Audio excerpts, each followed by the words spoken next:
ہنر کب آئے گا، خود کو پہچان لینے کا ہنر کب آئے گا، جو نظر کے سامنے ہے وہ نظر کب آئے گا، کہ خود کو پہچان لینے کا ہنر کب آئے گا، جو نظر کے سامنے ہے وہ نظر کب آئے گا، جانے کب تاریخ اپنے آپ کو دہرائے گی، جانے کب تاریخ اپنے آپ کو دہرائے گی، دور پھر میری دہلیز پہ کب آئے گا۔ الحمدللہ نحمده ونصلی علی رسولہ الکریم، اما بعد فاعوذ باللہ من الشیطان الرجیم، بسم اللہ الرحمن الرحیم۔ شمع رسالت کے پروانوں، غوث اعظم کے دیوانوں،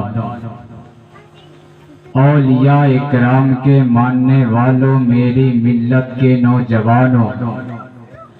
آؤ اس رسول اقدس صلی اللہ علیہ وسلم کی بارگاہ میں خراج عقیدت پیش کرے، جن کی حکومت چاند کی چاندنی پر ہے، سورج کی روشنی پر ہے، دریا کی طغیانی اور سمندر کی روانی پر ہے،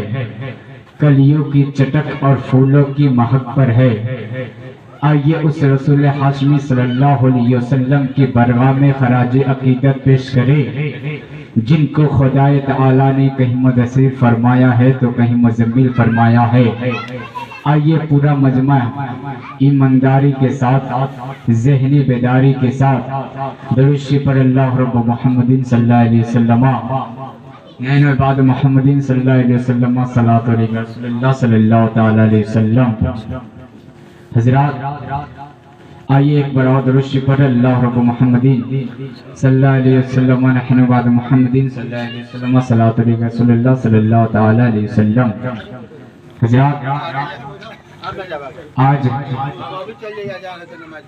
ہم اور آپ، ہم لوگ کا مزاج یہ ہو چکا ہے کہ جس رسول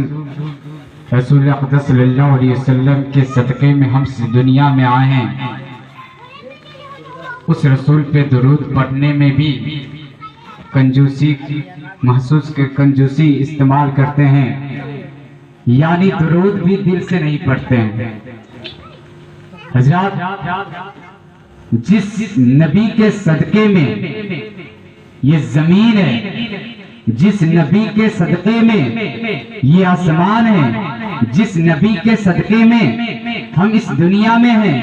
اور یہیں تک نہیں مسلمانوں، بلکہ جس نبی کے صدقے میں ہمیں زندگی ملی ہے، جس نبی کے صدقے میں ہمیں ہاتھ ملا ہے، جس نبی کے صدقے میں ہمیں ماں ملی ہے، جس نبی کے صدقے میں ہمیں باپ ملا ہے، جس نبی کے صدقے میں ہمیں بھائی ملا ہے، جس نبی کے صدقے میں ہمیں بہن ملی ہے، جس نبی کے صدقے میں ہمیں رشتہ دار ملے ہیں، جس نبی کے صدقے میں ہمیں خاندان والے ملے ہیں، جس نبی کے صدقے میں ہمیں فیملی ملی ہے، جس نبی کے صدقے میں ہم اس دنیا میں ہیں، یعنی اور جس نبی کے صدقے میں ہمیں حضرت آدم علیہ السلام ملے ہیں، جس نبی کے صدقے میں حضرت موسیٰ علیہ السلام ملے ہیں، جس نبی کے صدقے میں حضرت داؤد علیہ السلام ملے ہیں، جس نبی کے صدقے میں حضرت ابراہیم علیہ السلام ملے ہیں، جس نبی کے صدقے میں حضرت اسحاق علیہ السلام ملے ہیں، جس نبی کے صدقے میں حضرت یوسف علیہ السلام ملے ہیں، جس نبی کے صدقے میں حضرت یونس علیہ السلام ملے ہیں، جس نبی کے صدقے میں حضرت اسماعیل علیہ السلام ملے ہیں، اور یہی تک نہیں بلکہ جس نبی کے صدقے میں پیروں کے پیر شیخ عبد القادر جیلانی ملے ہیں، جس نبی کے صدقے میں خواجہ غریب نواز ملے ہیں، جس نبی کے صدقے میں حضور سیدنا مخدوم اشرف رحمت اللہ علیہ ملے ہیں، جس نبی کے صدقے میں یہ سارے کائنات ہیں، آج ہم اسی نبی پہ درود پڑھنے میں